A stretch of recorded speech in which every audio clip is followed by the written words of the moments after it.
Well, that was a nice break from the first generation of Pokemon, but we're back. Part of me wants to finish this long playthrough before getting to Super Metroid. The other just wants to see if there's gonna be another point in this project that makes me want to take a break. It's certainly gonna be a long journey, that's for sure. Especially the way I'm going about it.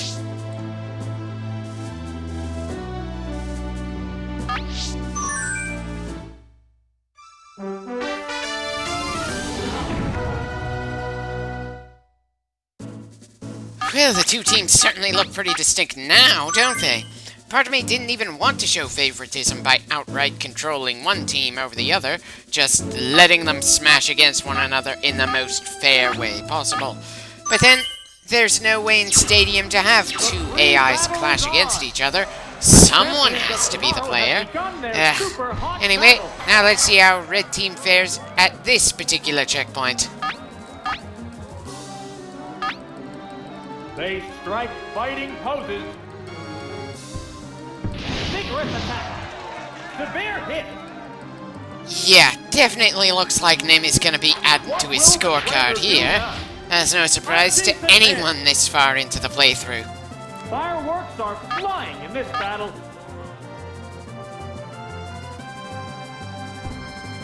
Hyperfect.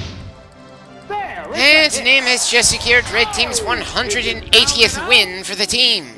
What will the next Pokemon be? Oh, it's Sandslash! Okay. This is going to be a bit of trouble even for an ace of Nim's caliber. What now? Good hit! That didn't feel like a good hit to me. If anything, it's outright surprising that Hyperfang had so little impact there, whereas Slash left us near dead. Not the way I thought this pairing would go, but there's a reason that Sandslash is among one of my favorites in this generation, and Humber is doing his people proud here. What a flash! Boom! Oh, it's down! Don't worry, Nim, you've done a good job softening Blue Team up. We need someone who can take slashes to the face with a little trouble now, though, and I'm pretty sure Marbleback is just the mon for the job here. Neither one is conceding an inch.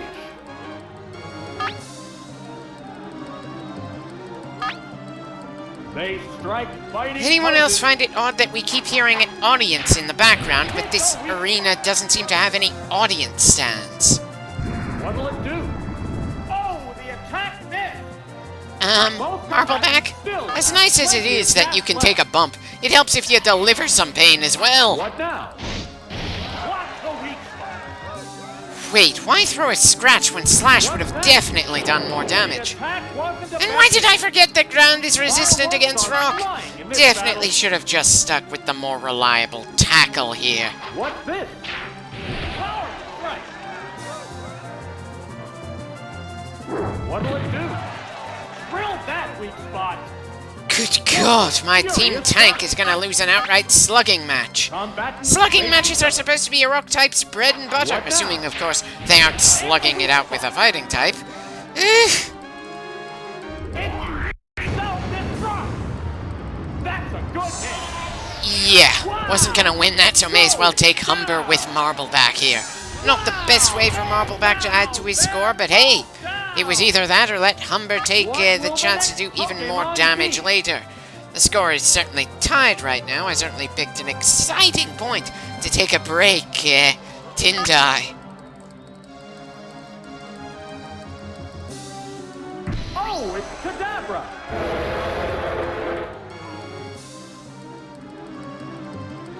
Oh, it's Pikachu! Sorry, Asher, but I severely doubt you're gonna last long here. Yes, Blue Team was expecting to see Takanabori at this point. What's next? A decent hit! What's this? Severe hit! Yeah, definitely the kind of exchange rate we'd like to see for our team. What'll it do? Major damage!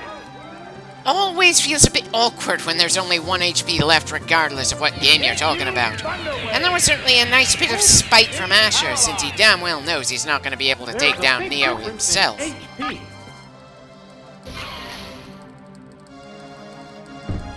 What now? There, it's a hit. It's paralyzed on the spot. Sparks are flying in this heated match. But none of those sparks you're mentioning are actual lightning bolts, since Asher apparently already knows that Neo's special defense is too much for him to break through. Touch-up confusion.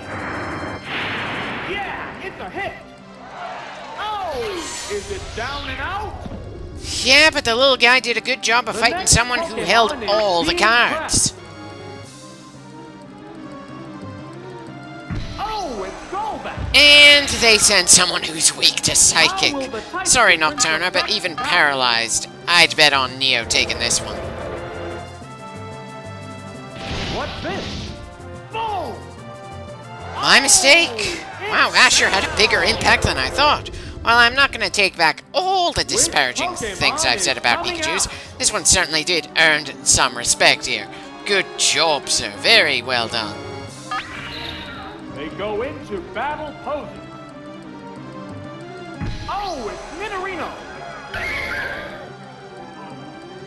Fireworks are flying in this battle.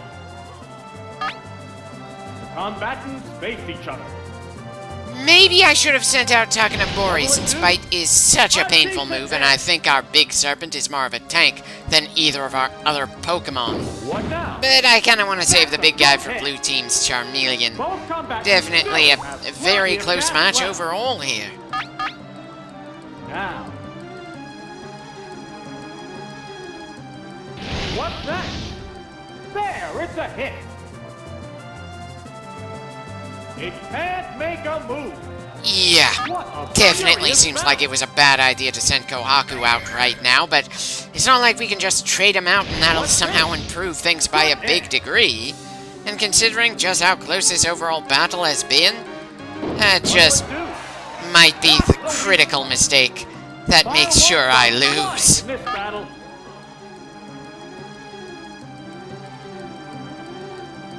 What now? Yeah, it's a hit. What's next? Boom! Sorry, Kohaku. Thought you would do better against a Golbat, even before it got the Crobat form. That line is apparently no joke. What's this? That's the weak spot. Kind of surprised Nocturna didn't pull that move out sooner. There's no way I'm sending Phyllis against that bat if he can heal while doing super effective damage. They strike fighting poses. Oh, it's Gyarados. It has to make up for lost ground. It's 2 Pokemon against 3 now. This battle is still up in the air.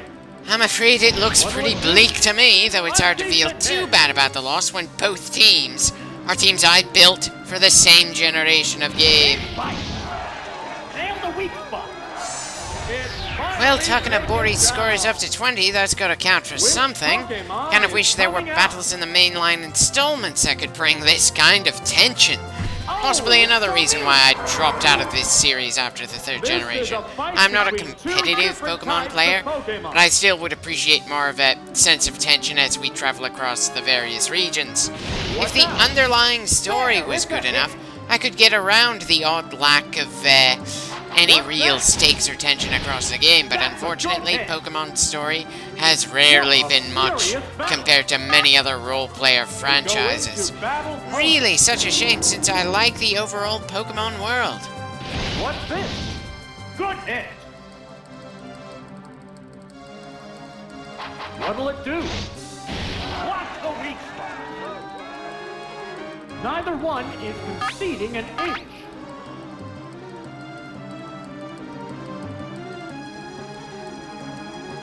There it goes. Hit the That's weak another one for Takanabori, so technically things should be looking up for us. There's only 1 Pokemon left in reserve. Oh, it's Huh. For some reason, I forgot that Venus was the first one out, so Takanabori had less to worry about this far into the fight than I thought. Still, Maniac has Sand Attack, and that could really make things annoying for us. Sure, it wouldn't be a super effective move, but it would certainly be an annoying one, especially if we're especially unlucky. What's next? Boom! Fireworks are flying in this battle.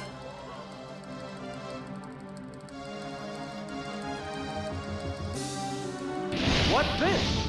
A decent hit!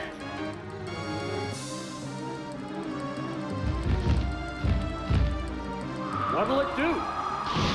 There! Yeah, seems like we have this one. Oh boy, I was about ready to throw in the towel for a little bit there. I know I should probably have more faith in Red Team since we've been following them in the footage for most of this playthrough of the first generation. But the thing is, Blue Team is my team too. And I can't help having some faith in them too, even when I'm not controlling them. If anything, part of me feels a bit guilty because I'm controlling Red Team and letting Blue Team be controlled by an AI, and I'm not entirely sure that lets the battles be as fair as they possibly could. But this isn't exactly the Dead or Alive series, or really any of those kind of fighting games where you can set up two AI to fight it out against one another. There has to be at least one player involved, which makes it impossible to be impartial. But then, I'm not sure how many other people would be crazy enough to go out of their way to add an extra little gimmick to their playthroughs like I am here.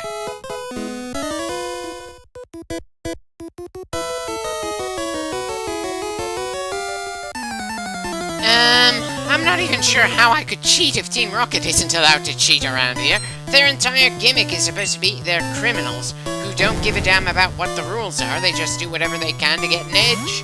Whereas me, I'm hungry for a true challenge here, and I'm literally finding points to fight myself before getting back to the regular grind.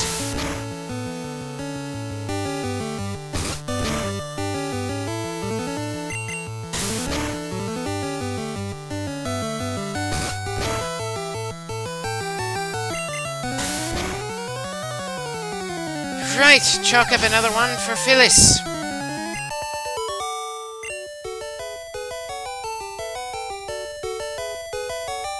What's not right about it? You sent a single Pokemon against a guy who has 6 of them and just recently managed to beat the local gym leader. And of course, to make the kid even more forgettable, his defeat quote is the same one we heard multiple times on the bridge in Cerulean. As a side note, me hitting fast forward so many times in this clip is gonna be a pain in the ass to make sure the sound quality comes out reasonably well all over the place. But I kinda have to fast forward so much since I kinda want this clip to be over 12 minutes long, but not quite over half an hour. That self-imposed limit is gonna be more of a pain to me right now than the nameless trainers we're gonna run into for most of this clip.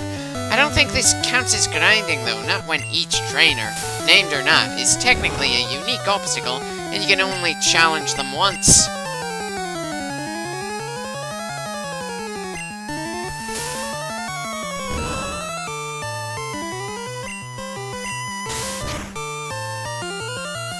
That makes 33.5 wins for Phyllis. Still behind Nim's 37.5, but at least our first Pokemon in the game is in a firm second place on the board. Especially since third place is 5 wins below that. Great! Now I'm disappointed that we never hear from one of those gamblers that every hand's a winner and every hand's a loser. But I suppose that would just be a bit too deep to hear from these guys. Guess I'll have to rely on old musicians for that kind of wisdom.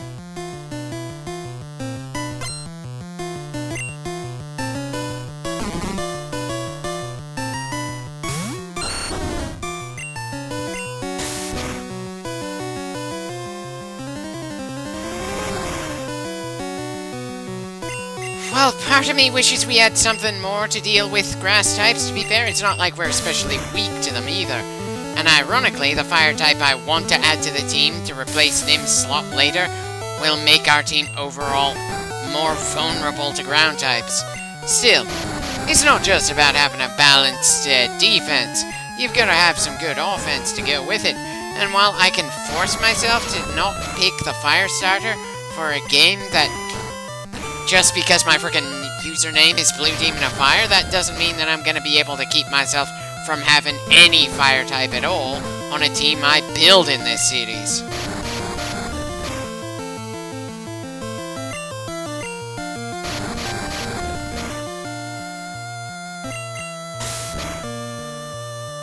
Well done stalling us out, but even if you manage to take down Phyllis, you've got 5 other Pokemon of a similar level to deal with. I'm afraid you're outnumbered and outgunned like so many other trainers we run into.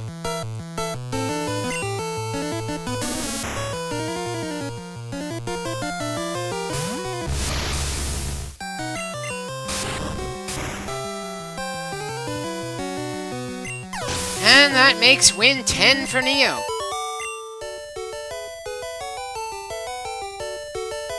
No, I'm afraid you didn't, because I prepped to deal with the gym leader before coming over to deal with you.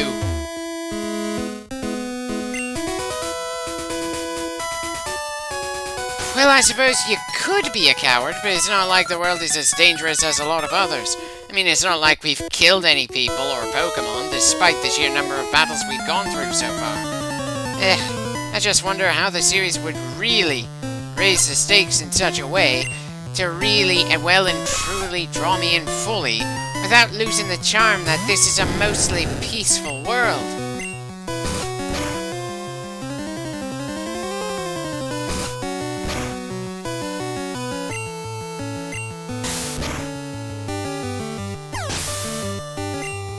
Another victory for Takanobori!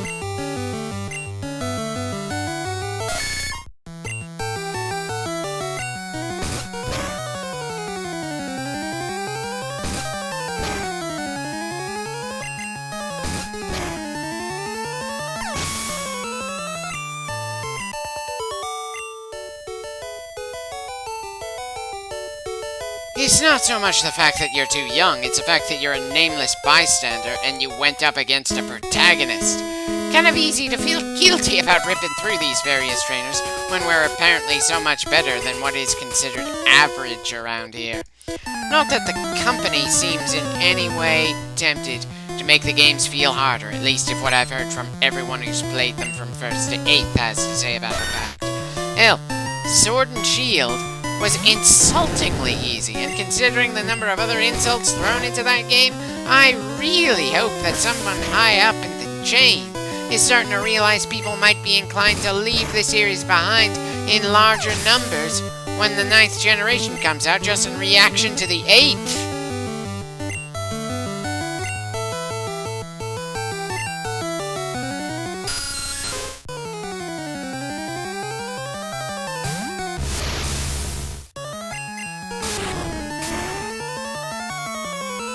There probably wasn't any point in switching to Neo for this Zubat, considering the level difference. Still, didn't want to risk a lucky supersonic messing with Takanobori.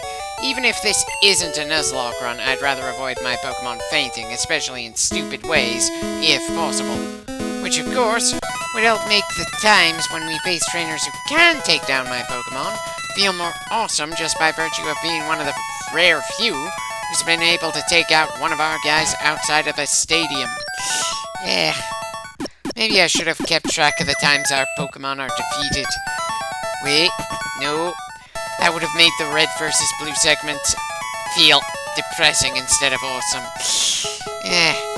Probably more depressing than the fact that Jack here is learning just how lonely it can be at the top from such a young age.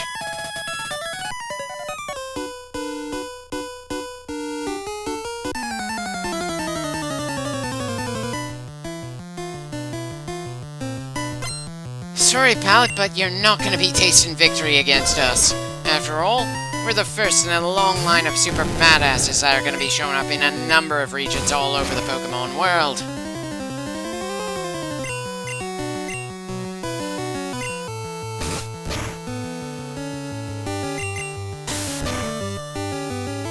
And speaking of sad, it's also kind of depressing just how little damage the poor guy's Growlithe managed to do to us compared to how much our own bite did to him. Both of his Pokemon are just 2 more tally marks on Takanabori's scorecard here, and it was literally just us beating him because he happened to be standing there willing to have a Pokemon battle. No other motivation needed to make his losing streak last a little longer. Ah well, at least he knows what it's like to lose so he doesn't complain about it. And no, it wasn't just luck. Jack and the trainers to come after him later in the series are just going to be extraordinarily good to the point that they'll be called the champion of their respective region in less than a year after they started. Ugh. Now, if only there was some sense that being named champion of a region meant something more than just, here, we acknowledge you as the best in this particular area at this particular time. Sadly enough, it looked like Sword and Shield considered making that more of a thing, but that game was such a train wreck that it's hard for me to say what really worked in it outside of the fact that it didn't stray far from the usual series formula. Everything else either felt downright botched or like it needed more time to be cooked.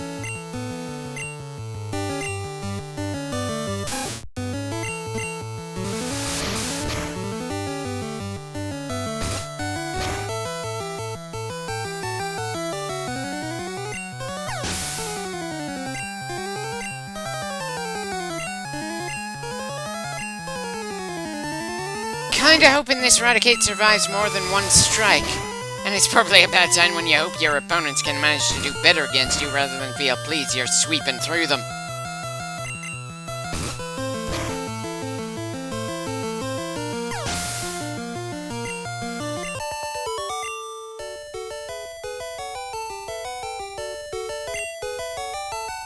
Well, that's one of the things you should do, but again, considering we've got an entire team about the same level as the one that swept your trio, I think you're gonna need to look into getting some more Pokemon as well.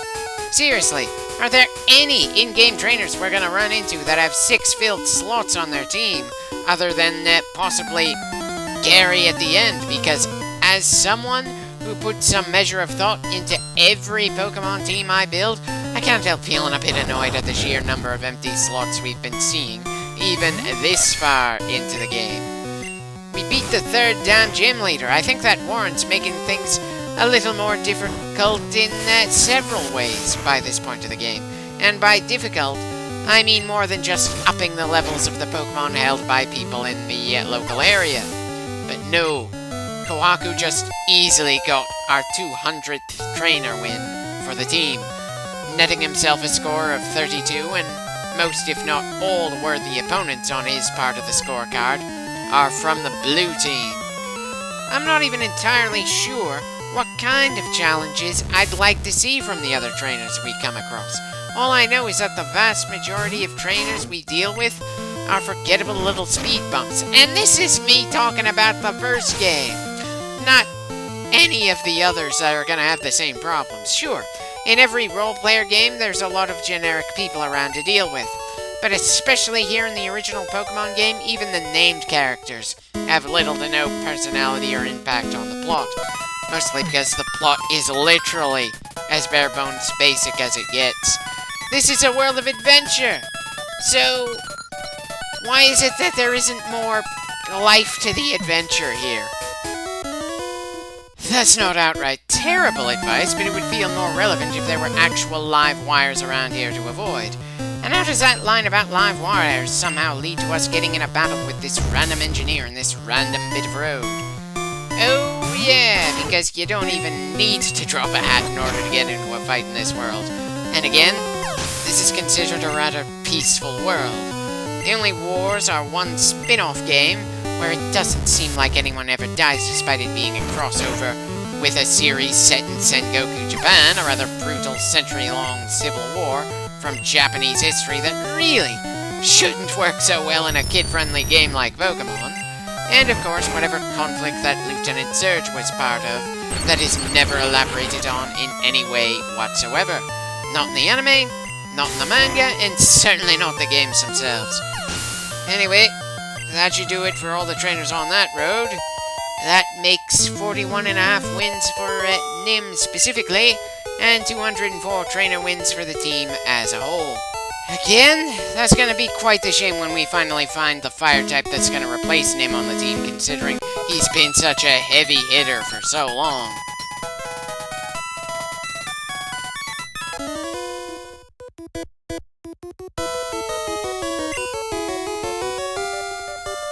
Okay, apparently I was wrong about that being the last battle of the clip. Apparently this second electrician was so forgettable to me that even when I was scanning the footage, I didn't see him. Great. Just one clip back into this game after my break, and I'm already starting to remember why I took the break. Still, there's plenty of good moments to look forward to, and the world itself is interesting enough for me. But is it wrong of me to wish that there was more drawing me into the Pokemon games than just the world, that it never feels like the games ever seem to flesh out enough for my tastes? Anyway, no point in fast forwarding after that fight, partly because we've already gotten the raw footage of this bit under the half-hour mark, and partly because we're just gonna go into some of the conversations with the people who aren't going to ask for a battle in the last minute or two of this clip. Not expecting much when we talk to them, though, but still.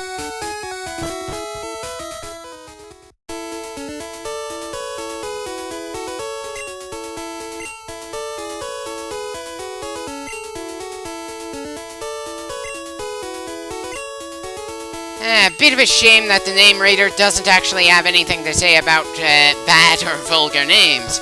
He just constantly goes, "That's a nice name, do you want to change it?" for everything.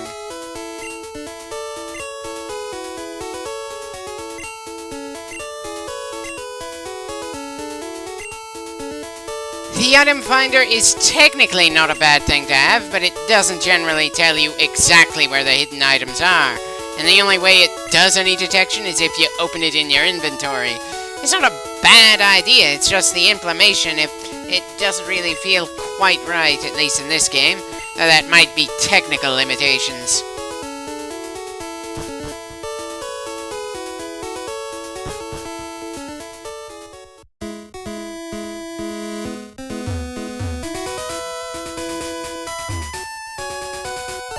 Yeah, no need to have an item finder when you're already suspicious enough to check random trees.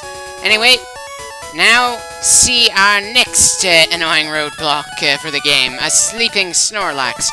There's no explanation for why we can't just get into a battle with it to either knock it out and possibly roll it out of the way, or just capture the thing right there. We need a frickin' flute to wake it up before we get that kind of right to try that sort of thing. Ugh. Anyway, I'd say that's enough to call this clip done. See you next time.